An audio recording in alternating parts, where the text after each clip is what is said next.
Hello friends, అసలు matter ఏంటంటే practical exam అయిపోయిందని చెప్పి నేను మా ఫ్రెండ్స్ అందరం కలిసి ఇంటికి అయితే బయలుదేరాము. మా వాళ్ళు చూడండి సూట్ కేసులతో మొత్తం నింపేసేసారు ఆటోనే.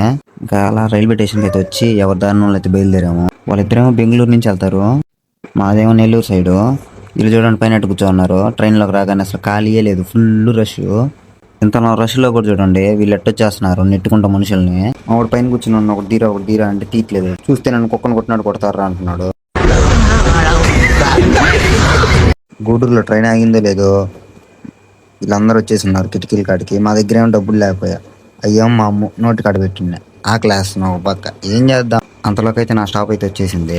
సంక్రాంతికి అయితే నేనైతే ఇంటికి వచ్చేసాను. ఇదైతే నా జన్మభూమి. కావాలి చిన్న ట్రాఫిక్ లేదు, ఆ నుంచి అట్టగట్ట తప్పించుకొని ఆటో ఎక్కి మా ఊరైతే వచ్చేసాను. మా అమ్మని బ్యాగ్ ఆడ బెటర్ అనింది. ఏమన్నా తినేదానికి వేసేద్దాం అనుకుంటా. నువ్వు మూసుకొని పోయి కటింగ్ చేయించుకోరా పోరా, నీవు చూడు నీ అవతారం చూడు ఎట్టున్నావు అంటుంది. ఇంకేం చేయలేక అట్ట కటింగ్ షాప్కి అయితే వెళ్ళిపోయాను. ఎట్టనాల్సిన నేను ఎట్ట అయిపోయాను. కటింగ్ చేయించుకొని గిడ్డం మొత్తం గీకిచ్చేసేసాను. ఎట్టున్నా స్మార్ట్ గా అందానికి ఆ పేస్ కార్డుకు మనం ఇచ్చే వాల్యూ. అందరికైతే హ్యాపీ సంక్రాంతి. వెళ్ళే ముందర అలా ఫాలో అండ్ సబ్స్క్రైబ్ చేసుకుని వెళ్ళొచ్చు కదా. రేపు రీల్ అయితే మా ఊరి పేరు అయితే చెప్తాను.